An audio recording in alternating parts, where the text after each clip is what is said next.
otherwise conveyed to Roger as well, for accepting a panel on Arab philosophy. As most of you know, Islamic philosophy is rather undercovered when it comes to comparative philosophy. So everyone here, please help us get some more exposure.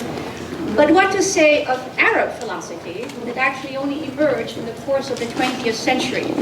It is not even talked about, but we're talking about it this morning, so I should not complain. Thank you again for allowing us to be here. I have changed the title of my paper and also its content.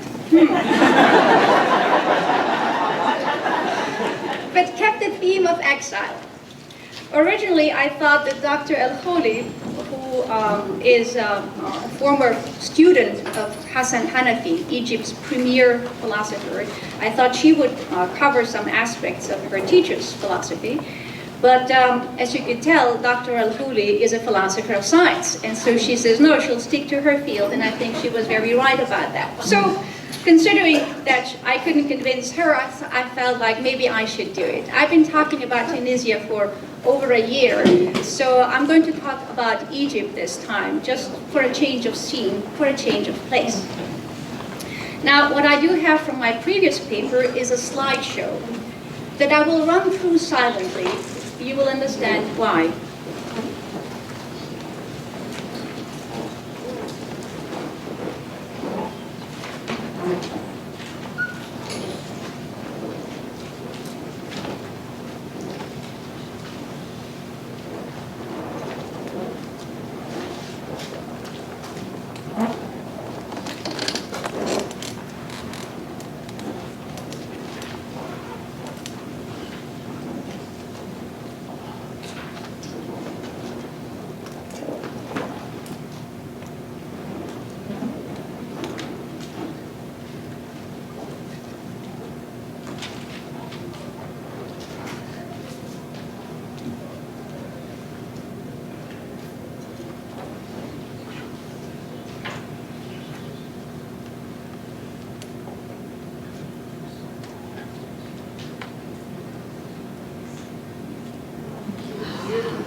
The new title, The Loss of the Arab City, Exile on One's Land and Hasan Hanafi's Philosophy of Space. When Al-Ghazali was crisscrossing Muslim lands on foot as a wandering Sufi, he meant to deprive himself of place. When he hid for 2 years in one of the minarets of the Umayyad Mosque in Damascus, he lived in no place, but never did he feel displaced. With place come attachments to a landscape, home, tradition, teaching, language, family, friends, and memories. Years spent on the road traveling from one location to the next help mystics loosen their ties to place. Once they are advanced enough to afford staying in one place, they journey in their minds to no places, for which later Persian tradition coined the term ne koja abad, literally outside of where, which could be also rendered as a place outside all places. Ne koja abad may occupy no space, and yet it is not without a location, meaning it can be put in relationship with other locations on a spiritual map. To cite a conventional Sufi phrase, outside of where is at the convex surface of the supreme sphere. Where there is no where, inner and outer become interchangeable. They become mutually each other's inner and outer. The landscape of the soul, based on the convertibility of the inner-outer relationship, rewards the mystic with the embrace of a vast, limitless space. Mystics seek a withdrawal from place and live inwardly the life of an exile. As Andalusian philosopher Ibn Bajjah, the avant-pace of the Latins, said, they become strangers in their own cities. They travel in their minds to other stations that are like homelands to them. The mystical exile is self-imposed and may come as a luxury, considering the millions of refugees who are on the road in this very moment, or stranded with no welcome in locations they are unable to embrace as their place. Despite the urgency of the subject, my paper will not focus on forced exile, as in people moving from ancestral or familiar places to either unknown or desired destinations. Instead, I will explore the kind of exile experienced by entire nations still living on their own lands and dwelling in their own abodes. An exile not caused by war, invasion, persecution, the collapse of political regimes or natural disasters, but a separation from one's place that seemingly happened unannounced and unexpected. Hardly anyone read the signs predicting the progressive loss of place, and when it happened, no one even remembered that there was once a place. As Palestinian poet Mahmoud Darwish is my favorite Arab poet, as he put it, exile is more than a geographical concept. You can be an exile in your homeland, in your home, in a room. In order to make a case for what I will call autochthon exile, as in exile sprung from the land, my paper will use Hasan Hanafi's phenomenological analysis of the loss of the Arab city. In particular, I will focus on his notions of verticality, time, and horizontality, space, and how their disjunction created a cultural and intellectual wasteland for the Arab world. The loss of place and the time-space discontinuum. Ever since Hermann Minkowski's response to Einstein's theory of special relativity, modern physicists and philosophers have grown accustomed to speaking of the space-time continuum. But what is time-space discontinuum? Also, wireless time before space. I use time-space discontinuum to label Hasan Hanafi's phenomenological diagnostication of the loss of the Arab city. To the question, what went wrong, the response of Egypt's premier philosopher is, I quote, Muslims dwell in cities outside their own space, time, and perception. That means outside history. End of quotation. In his philosophy, although time and space are correlatives, time takes precedence over space. This may also be inferred from Hanafi's observation, time disappeared and Muslims were located outside history, anchored nowhere or in no man's land, indicating that with the loss of temporal orientation came also the perdition of place. Coincidentally, the modern Arabic term to refer to the space-time continuum also lists time first. It is called al-zamkan, a term that is a portmanteau, a blend of words combining zaman, meaning time period, and makān, space, place. The common letter M, called mim in Arabic, serves as a ligature between the Arabic words for time and space. For the contemporary Arab world to find itself outside history is a profound shock, at least to those who are aware of it. Since Islamic, or to use Marshall Hodgson's more inclusive term, Islamicate tradition has been from the beginning a culture enamored with its history, recording and reflecting upon it as it was unfolding. The classical Arab city, writes Hanafi, was based on natural space with air, sun, green, water, and sky. Today there is no city, no place, no focal center, no vibrant space, just urbanism. What's worse, while the Arab elite enjoy naturalism, a lush residential model patterned after affluent Western neighborhoods, the masses live in house boxes, Hanafi's term, that are cut off from the elements and designed merely for physical survival. The masses' natural space is reduced to surfaces collecting waste, refuse and debris.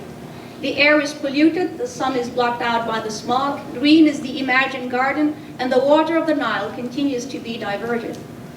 As a result, to mention but some of Hanafi's other terms, dislocation, discontinuity, and disparity have become the marks of contemporary Arab living, if you want to call it living. This does not mean that no inhabitant of Cairo or Baghdad, to mention another Arab metropolis, feels at home in their city. A settlement can still offer dwellings, institutions, and infrastructure, even neighborhoods where families bond, but that's not the same as a place, defined by Hanafi as where time and space connect in human consciousness. The Arab Spring can be read as an effort made by the masses to precisely correct the discontinuum identified by the Egyptian philosopher. Thus, Cairo's Tahrir Square, where up to 250,000 people gathered, was a place for 18 days. A place occupied by the people, for the people, to express the vision of a better future. As you can tell from the image, it was a centered place with food stalls, a water point, kindergarten, praying area, pharmacy, clinic, a martyr wall, a news wall, and designated areas for bloggers and artwork, a living microcosm. Considering the growing commercialization of even holy sites like Mecca, where a luxurious mall and Las Vegas-style hotels surround the Kaaba, the lost Arab city may well be Al-Quds, the sacred one, as Jerusalem is called lovingly by Arabs. Not Jerusalem, the physically divided city, but the Jerusalem of speech and songs, and shared among Jews, Christians, and Muslims. As anthropologist T.M. Luhrmann puts it, holy places give an external presence to something that can only be imagined. They make that which has been imagined real, different at times, even overwhelming. This is also true for places made holy in the imagination. The recovery of time, Hegelian recollection, and Hanafi's Tawheed. Unlike in Orthodox Islam, Hanafi's timeline is open in both directions. He does not condemn the period that preceded Islam as Jahiliyyah, as the period of ignorance. Instead, he celebrates Islamic culture as the heir to the ancient civilizations that preceded it. In the case of Egypt, Pharaonic, Ptolemaic, Roman, and Coptic. Mosques were built upon churches that in turn were raised above the foundations of temples. For centuries, continuity was expressed in art. To give but one example, the script may have changed dramatically from hieroglyphic to Arabic, and yet the concept of turning writing into an art form has remained. It also underlines that the living space is not only there to house, but also to teach and preserve. Moreover, writing, whether chiseled on stone or painted on walls, keeps knowledge accessible for present and future generations. It is not only created to please the eye. Naturally, with the rise of Islam came also change. Figurative art, in particular sculpture, became prohibited. But new art forms were added, such as the arabesque and geometry. Together with calligraphy, they visualize the presence of oneness in manifoldness and are expressive of divine unicity. The shapes of letters, floral designs, and geometry are countless, but the line that forms them by endlessly reverting upon itself is one. Art as a living tradition plays a major role in the philosophy of Hasan Hanafi. Not the art that gets stored in museums, nor art that merely reproduces past shapes, but art that is rooted in the living memory of a people and then rises to new creations. That is the art that the Egyptian philosopher wishes contemporary Arab culture could reconnect with. But maybe it's happening already at an individual pace. Anamorphic calligraphic art, isn't that a great idea? The notion of the recovery of time through art has unmistakable Hegelian undertones. For the German idealist, recovery, or rather recollection of the past in consciousness, is what gives rise to history. As Hannah Arendt put it, what is man without his history? A product of nature, not personality. There are, however, marked differences between Hegel and Hanafi. While Hegelian aesthetic speaks of art's past character, Hanafi emphasizes the value of continuity in art, since its disappearance entails the loss of history. Therefore, there should never be a time without genuine artistic expression. This stands in stark contrast to Hegel's position that art was only the first stage in the self-manifestation of world spirit, and that it is past, A, because of its earlier appearance on the historic timeline, and B, because it has been absorbed and overcome by religion and eventually philosophy, as stages in which world spirit realizes greater freedom. Nevertheless, art remains operative in that consciousness is to recollect or inwardize art. The German verb erinnern combines both meanings. Art proceeds along two developmental axes, the symbolic, so-called Oriental, classic, Greco-Roman, and romantic, standing for Christian, and individual arts starting with architecture as the simple beginning and ending with poetry, in which art overcomes itself and transitions to the prose of thought. What is common to Hegel and Hanafi is a notion of safeguarding the past as a way to project the future. As Edmund Husserl put it, expectation is inverted anticipation. One could also say we shape our understanding of the past according to our hopes, which are necessarily oriented toward the future. So far, the claim was that Hegel and Hanafi both operate with some notion of recollection. Do they? While the Egyptian philosopher insists indeed that every Muslim be a subject of history, an individual inquiring into and appropriating the values of the past according to the needs of the present, the approach is different from Hegelian preserving as in checked it, done it, let's move on. Moreover, Hanafi speaks of tawhid as what ensures access to heritage, artistic and otherwise. In Islamic theology, tawhid means unification, as in to unify or keep something unified. The original background being ancient polytheism and the Christian belief in three divine persons, against which early Islam felt it needed to assert the unicity of God. Hanafi, whose efforts are geared towards mobilizing Islam's religious masses, coins the term tawhid to also mean unifying, or rather mediating between time and space, in order to bridge the discontinuum between history and place. The selection of the term is astute and daring, considering that Wahhabi Islam is in the grips of a rigorously and most abstractly applied principle of divine unicity, and that 19th century reformers Al-Abrani and Muhammad Abdu, who tried to re-energize an intellectual notion of tawhid, failed. As Hanafi puts it, their effort was unable to overcome the decline of Muslim culture and consequently to rescue the Arab city. Another difference between Hegel and Hanafi has to do with the different role they assign to time and space. While these are inwardized and eventually absorbed by world spirit on its progressive march towards freedom in the Hegelian system, the Egyptian philosopher conserves both time and space through his notions of verticality and horizontality. He thus asserts, I quote, "The line of continuity may be vertical as in temples, or horizontal as in mosques and cities," end of quotation. What he means is that on one hand, verticality is the axis that connects to previous civilizations and achievements and moves towards the future. Internalized, it becomes historic continuity.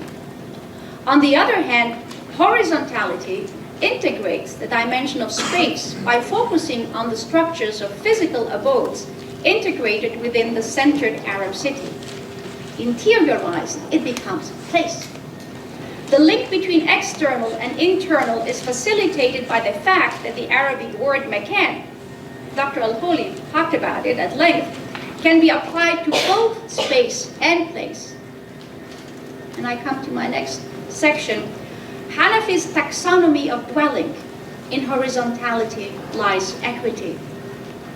In the horizontal line, explains Hanafi, the progress begins from the center to the periphery, as in Arab cities, which developed from the center around a focal point, the big mosque, the marketplace, the public baths, the schools, the bookshops, namely the bazaar. For space to become place, it needs a heart that is reserved for the community as a whole. The mosque is the place of communal worship and plays indeed the central role, but it is not isolated from other places that support community needs, such as trade, hygiene, and learning. As one moves away from the center towards the periphery, the focus switches to private homes. Altogether, the Egyptian philosopher emphasizes 6 basic terms referring to dwellings or settlements that are all rooted in Quranic language. The most general and most abstract term is, again, makān. The most concrete is Medina, meaning the city. Makān is derived from kana, with the root kaf, waw, noon, to be, to exist. Kawana is to create, and kaun is creation or universe. The basic meanings of makān are place, location, and position, but also include rank and degree.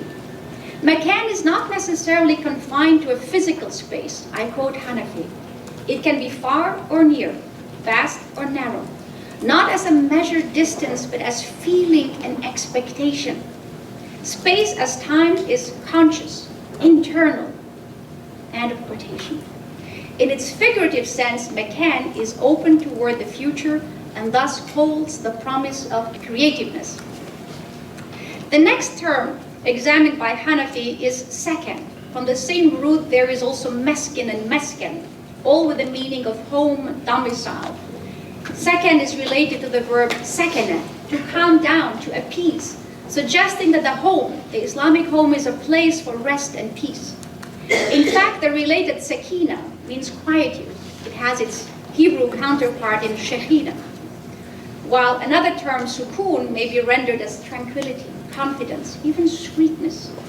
Here too, the Egyptian philosopher suggests a figurative sense by pointing out the real foundation of dwelling is virtue, not material basis. Opulence destroys, austerity constructs. End of quotation. Sakan is followed by dar, the term most commonly used for house, but it also means dwelling, home, and courtyard. It is etymologically related to the verb dara, to walk around, to turn, making the family house a place for activity and hospitality. In its figurative sense, dar is a domain or ram. The Quran mentions the house of peace, but also the house of impiety. One may also want to point out the house of wisdom, Dar al-Hikmah, the world's largest library and scientific institution of its days, that was once the pride of Baghdad during the Abbasid period. Hanafi's favorite term is bait, derived from the verb bata, to spend the night, to sleep over. Bait does not only refer to where one finds protection from the night, it is also the refuge from the perils in the outside world. While sakan is the place of quietude, dar, where one fulfills one's domestic obligations, bait is a safe haven that offers physical and spiritual shelter to family members and their guests. It is also the place of learning and character formation. I quote, "The inhabitants of the bait are civilized in their manners. Entry by front doors, asking permission, greetings, and shyness." End of quotation. Moreover, with the notion of bait comes also genealogy. The family of the Prophet is called Ahl al-Bayt, indicating continuity among the generations, which is why Hanafi points out in the end, the house is its inhabitants. Qarya is the village of which Hanafi says that it is subject to the vicissitude of history. It is not only a geographical site, but also a historical given, not only in space, but also in time. It is subject to birth and death, renaissance and downfall, construction and destruction. Medina, the city, is even more exposed to the physical perils of outside forces, but also to misguided politics and ideologies. Which is why, and I quote, "The traditional concept of dwelling is focused on inhabitants, not habitation, on human beings, not on stones. The space is in man, not man in space. The house is in the dweller, not the dweller in the house." End of quotation. I would like to briefly interrupt my scholarly narrative to interject a personal observation I believe will help us better understand the nature of the Arab city. Last summer, I took a walk with an Arab philosopher. I thought he would be seated here, but he moved to another place right there, through the Medina of Tunis, in which he was raised, but hadn't visited in a long time. It was a Ramadan night around 11 p.m. Everybody was up. Entire families were out in the street. We started with the butcher street. You could tell by the odors. Continued towards simple cafes where men were playing chess around tables placed randomly in front of stores. Then we reached a crowded square with vendors selling everything from foods to toys.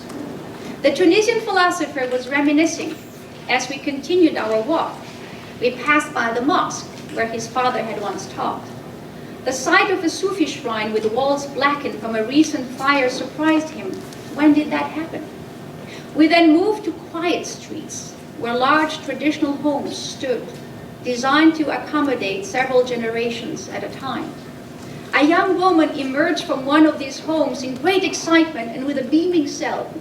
She was on her way to meet a friend. We ended our visit by walking through streets where Tunisian Jews once lived. They have long emigrated, mostly to France and Israel. And yet their once presence, I don't know whether the term exists, but here it is, their once presence could be made felt even to the visitor from far away. They were present in the mind of the philosopher who recollected the city and its inhabitants, past and present. What I'm trying to convey is that while meandering through the Medina, the city was both outside and inside the Tunisian philosopher's mind. The city housed in the mind was not the same as the one traversed, but there was enough overlap to allow for inner and outer space to fuse and become one. Where inner and outer do not merge in one's mind, an individual, or worse, an entire nation, is in a state of exile, mostly unbeknownst to them. This is the autochthon exile I alluded to in the beginning of my paper. Oddly, it grows from within. Where people don't relate to their living space, there is barely a where, let alone a place. I believe Hasan Hanafi is right. You have to be in the place, and the place needs to be in you for there to be a place. I come to my conclusion. Saving the Arab city is not merely a matter of securing and preserving the historic substance of its edifices. The city also needs to live in the minds, hearts, and imaginations of its people. Hanafi would be misunderstood if one were to interpret his philosophy of place as a revisionist attempt to solely bring back the past by safeguarding or reinstating the traditional structure of the Arab city. That would be museumization, the way the Central Asian city of Khiva became an open-air art museum after the work of restoration was completed during the Soviet era. That was not a city anymore. Hanafi's understanding is that human consciousness needs exteriority in order to hold on to continuously grow inwardly.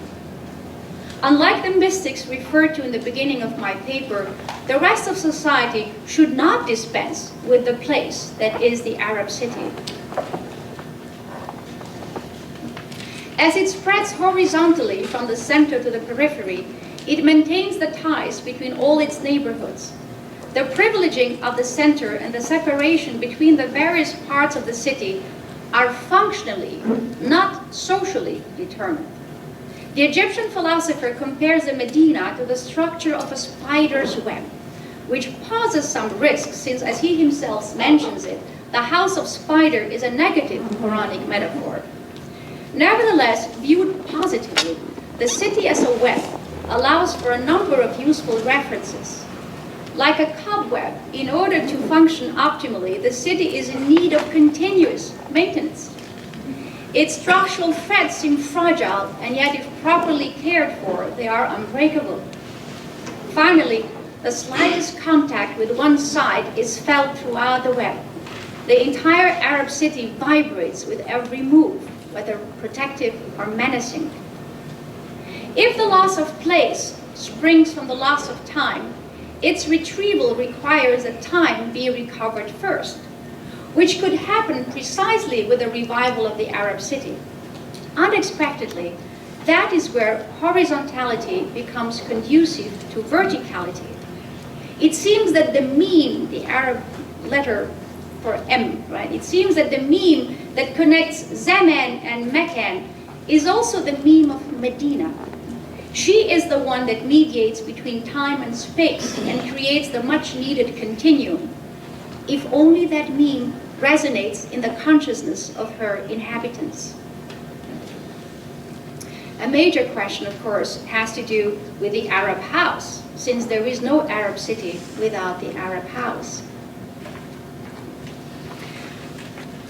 About the Arab house, Hanafi says that it is a combination of nature and space.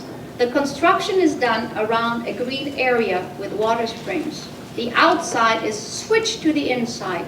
Nature is the center of the home, and the house surrounds nature.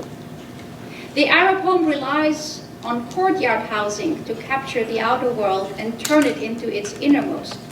The focus on inner space gave rise to the appellation architecture of veil, reinforcing the need for privacy and inwardization characteristic of Islamic culture.